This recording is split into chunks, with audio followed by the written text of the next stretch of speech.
Hi everybody, it's Alex. Thank you for tuning in. It's noon, but there's a little catch. Not well, you don't know. I'm actually about to tell you what the catch is. Is We'll get to it in a second. I'm gonna tease it. So today we're going to be talking about building funnels for your business. I really appreciate you tuning in for this webinar, and it should be working. Now I say should because we're going to switch over to the presentation. This is what we're talking about. Get better leads, building a funnel for your business.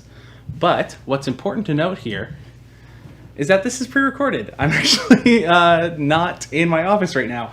I had something come up where I need to be in Sault Ste. Marie today. So right now I should be somewhere on the Trans-Canada Highway around Sudbury-ish if everything's going to plan.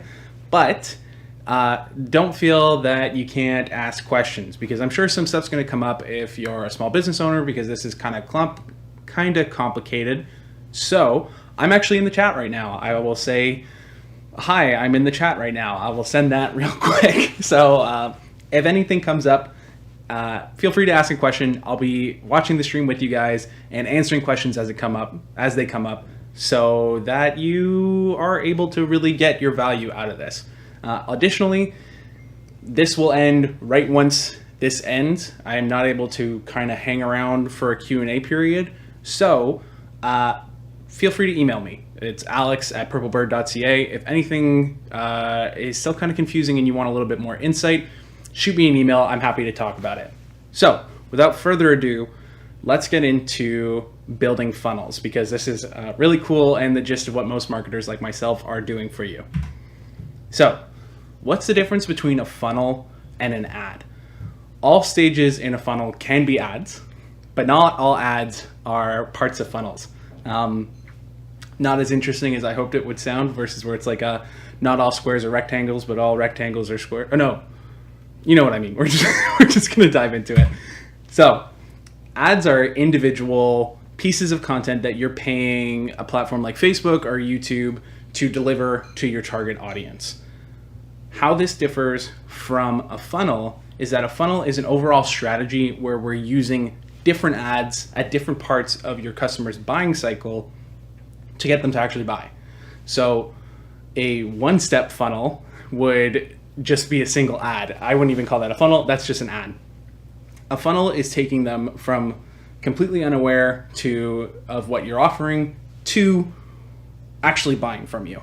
So basically they can take any kind of shape that they need to convert that customer or that user into a customer. They make use of multiple platforms generally. So, it might start with a promoted Google Ads thing for an article. It could just be like an organic article where, you've got a content writer, a copywriter doing content marketing, and they've got a blog post and it's getting a lot of traffic. So you throw some kind of ads on it. For example, I have a client right now. We're running a campaign where it's a tutorial on how to run online baby showers, and at the end of it, we're offering free gift wrapping for online baby showers. Make it a little bit easier for anybody. So if you need one, shoot me an email. I'll connect you with my client. So basically what you're doing is you take like this kind of phase one where you're qualifying the traffic and you're warming them up to what you're planning on offering eventually. This can take as many steps as it needs to. We'll get into that. Now, if you remember with my webinar last week, which was supposed to actually be 2 weeks ago,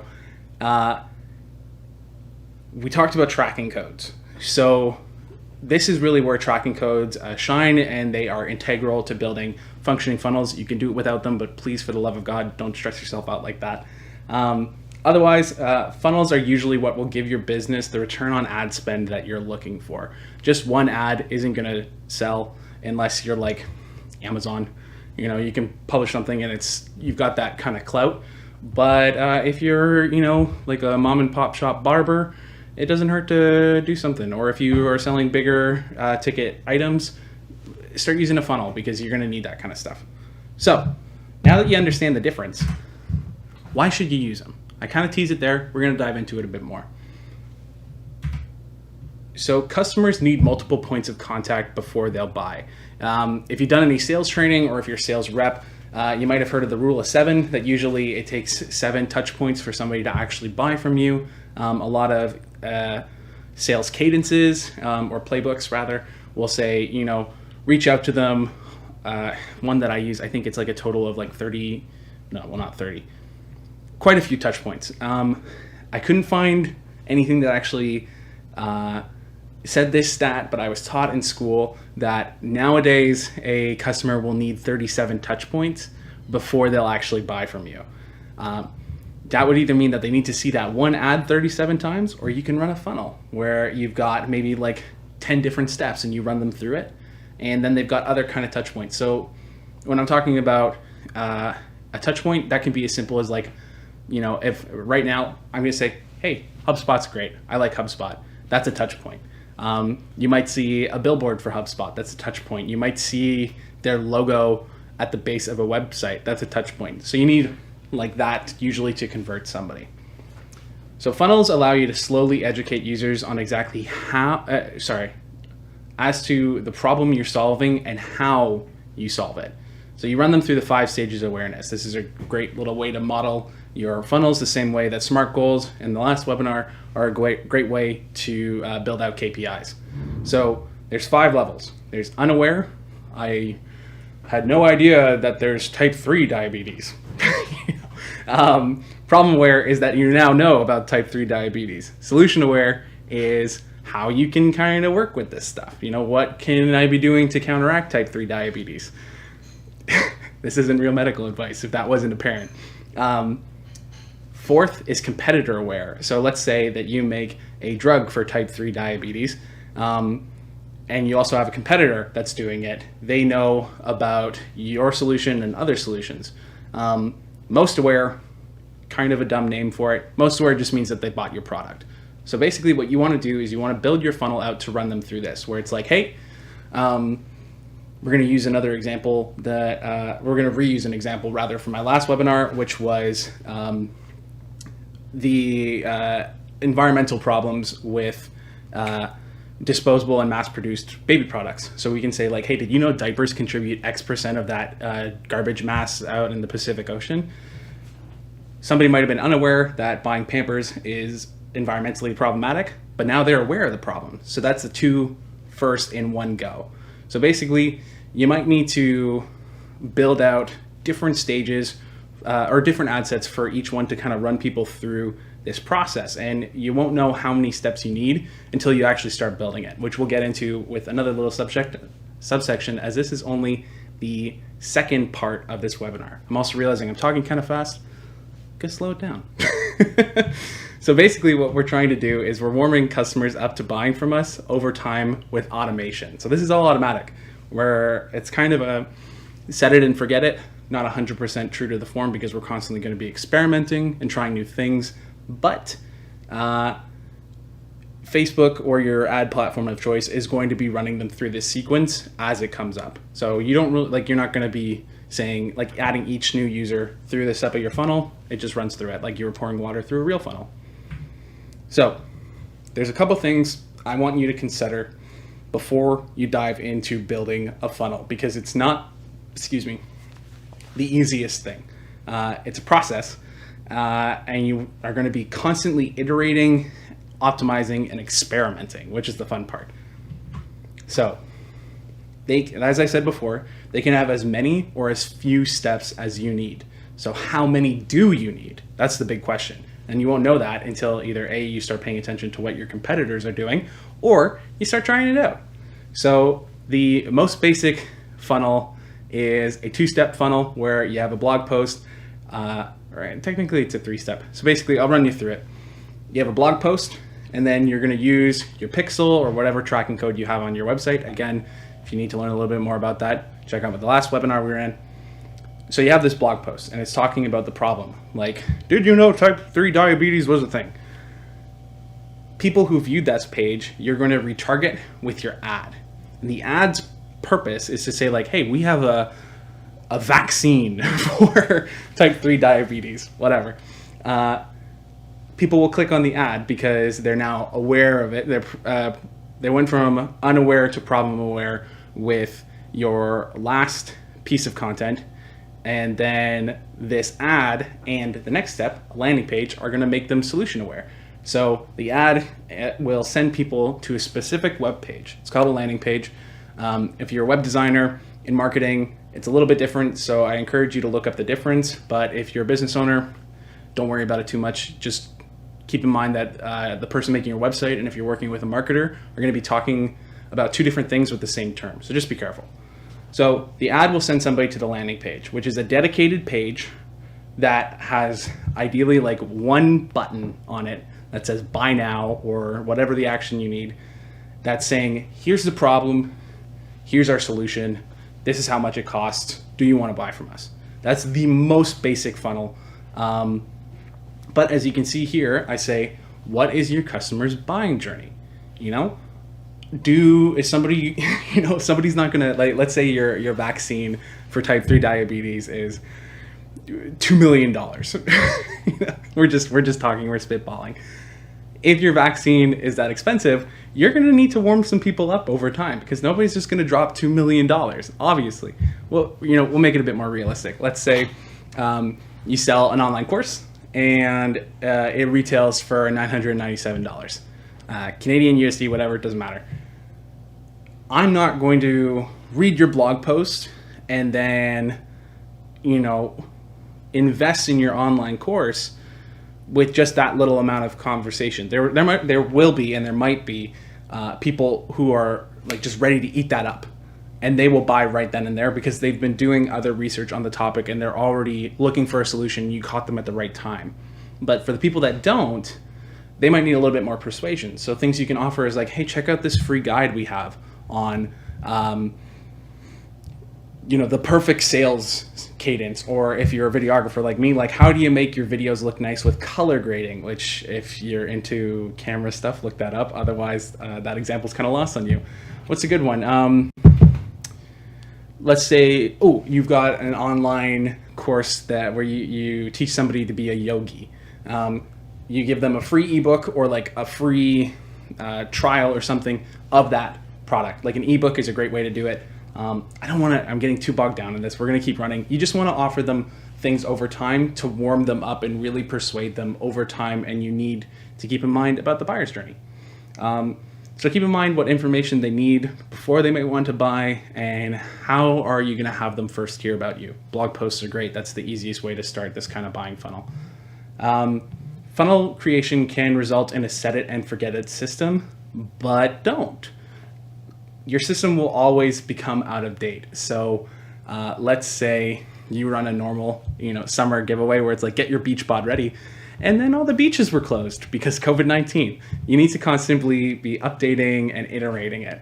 So try new things and have fun while doing it. That's the greatest part. You get to be, or maybe that's relative to me. Try a new language, see what's improving, get that, 6% conversion rate. So 6% of people at the top of your funnel will wind up buying from you, up to like 8%, and see how big of a difference that makes in your company. This is the fun part, and this is what I want you to constantly be experimenting with. There are tons of tools out there to help you build funnels. BuzzSumo and Feedly are great ways to come up with top-level awareness content ideas. So that's what I'm talking about with blog posts. Like a blog post on how you can build a funnel, or like if you're a chiropractor, you can see a bunch of people might be looking at like neck pain stuff. Like if they're basically, these two things are telling you what other people are talking about, other publications, and you can use that to inspire your own, because that means that there's user interest in that. That's the idea. You might need some extra software you might not have to execute a funnel properly, but I've got some recommendations for you. So don't go into this empty-handed. Funnels need software like fish need water. Super, super, super important. So it's dangerous to go alone. Take this. Zelda, I'm a nerd. I don't know how that conveys nerd. I should go like that, I guess. Anyway. So the easiest and the biggest recommendation I'll have for landing page for funnels is you need landing page software. The next most essential is my secret sauce in the next step, so stay tuned. But landing page software is basically how you can easily create these one-page microsites that are dedicated to selling or moving people through your funnel. So you might have a landing page where it's like, hey, check out this ebook on, yoga poses. And then in the next one, you'll have, hey, buy our online subscription to our virtual yoga classes. That's the idea. So a couple that I recommend, Lead Pages is the cheapest. I think it's like $30 a month Canadian. I don't remember because I pay for the one above. They're okay. That's who I use right now. Not super huge on them, but they're the most affordable. And that's kind of the catch of it. Unbounce is fantastic, and they've got some new pricing models that are meant specifically for small business owners, but it's more pricey. So, you got to weigh what you're investing in. Alternatives, Elementor, if you're on a WordPress page or WordPress-based site and you've had your website built with Elementor already, super easy to build out a landing page using just that. Shogun is the same for Spotify. There's Shopify, excuse me. Same thing with Pagefly, but I haven't used either of those two, so I can't really speak to it. I just use external landing page software because I like to keep it separate than the actual main site.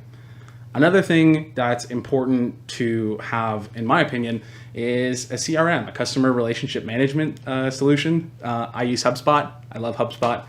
Salesforce is the other leading competitor, if not the global, standard. I don't actually know. I haven't used it.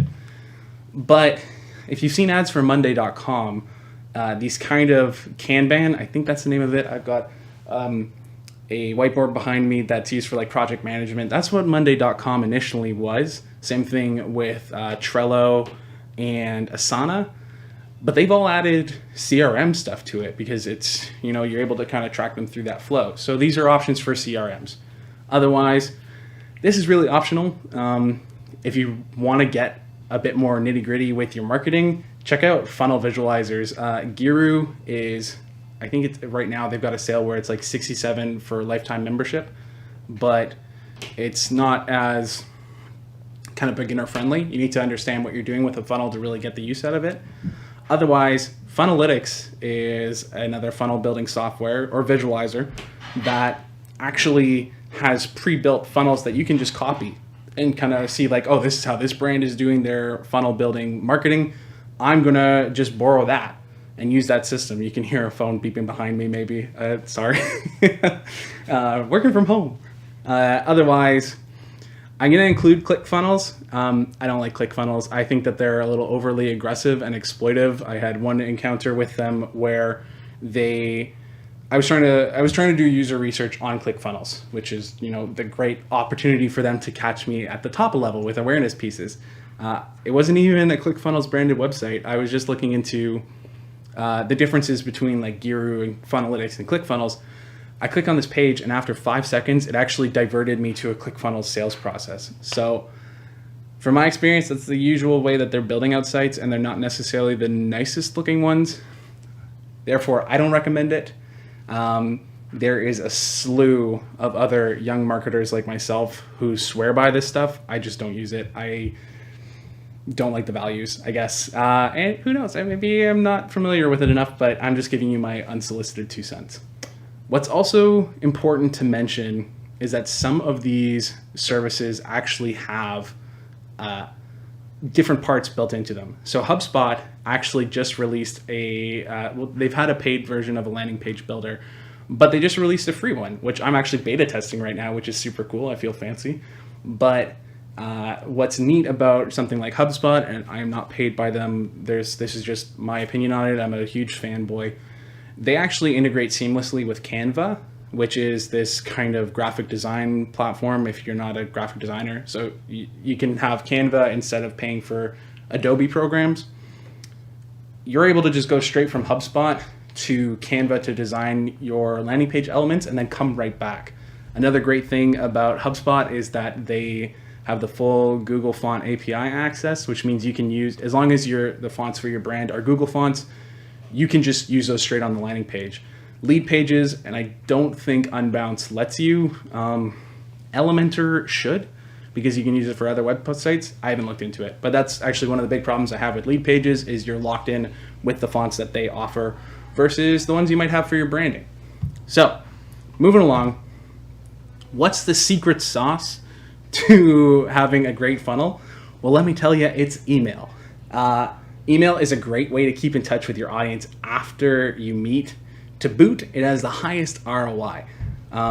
Quickly going to talk about HubSpot again. They have an email thing built in, which is great because you get the full process. You can even build out ads in HubSpot, but MailChimp also offers some of these features for cheaper than HubSpot does. If you're like an online store, like your B2C, you're selling like organic cupcakes or something, don't use HubSpot, use a cheaper mailing system. So don't be afraid to cross platforms. You're just trying to get as many touch points as possible, and that's where email comes in handy. We're going to talk about that in a second.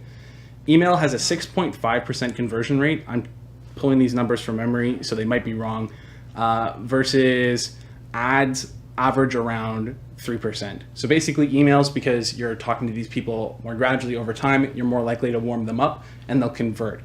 Also, it's free to send an email. You're just paying monthly for how many addresses you actually have. So it's great. It's great. Again, that was in the last webinar. So a handful of service providers started offering complete marketing and sales solutions. I just mentioned MailChimp and HubSpot. I think Drip does it too. I'm not sure, but there's other ones that are really popular with like Shopify sites like Klaviyo. I have a client using Klaviyo. It does not integrate at all with lead pages without using an intermediary, which I found does not work at all. With it's called Zapify, I think. That said, HubSpot actually integrates with Klaviyo seamlessly, so you can save your money from spending for HubSpot contact bases, and you can just use Klaviyo for it. So just basically what I'm saying is do your research. It actually says there, be sure to check for supported integrations before you invest, because it's a big deal and it can save you so much headache, which I'm currently experiencing because I invested in lead pages. Should have just bit the bullet and bought something nicer. Anyway, you need regular soft touches if you want a cold prospect to buy. Email does wonders. It keeps you alive. It doesn't. But basically, different businesses need different amounts of touch points. I've heard of people with sales cycles, like I think it was like a washing machine or a fridge. Usually your sales cycle in terms of like how long somebody's been on your mailing list is like 2 years. After 2 years, someone will likely buy if they've been getting your like newsletter or something for that long. You really have to have interesting content if you're going to be emailing people regularly about washing machines. Well, you can do it. So that's the gist of it. I believe that's everything I got for you. I didn't include a thank you slide. How rude of me. So we're just going to quickly come back over to my mug. Hello, it's me. Thank you for tuning in. Like I said, this one is, I'm a little out of focus. There we go. Sorry. This webinar is pre-recorded, so it's actually a couple days before the actual air date. I appreciate you tuning in. I have a temptation to just let this keep running, but that would include me just staring at you guys for 7 minutes. So I'm going to end the webinar here. If you have any extra questions, please reach out to me, alex@purplebird.ca. I'll send you guys all a follow-up little thing with a link to this webinar so you can watch it again. It automatically gets saved to my YouTube channel, so you can come back and watch it as many times as you need. Same thing with the last one. And there will be another webinar in the next 2 weeks, so not this coming Wednesday, but the one after. I haven't chosen a topic yet. So if there's anything you're dying to hear about, please send me an email and I can weave that in. Otherwise, I will send you all an email with what's coming up next. This is what I'm talking about. Email's the secret sauce, so include it. All right, thank you for watching. I appreciate you being here. I appreciate your patience with my stammering through my presentations. And I hope to see you in the next one, which will be live, same office location, but I'll be able to actually speak to you guys live. All right. Thank you, and I will see you in the next one.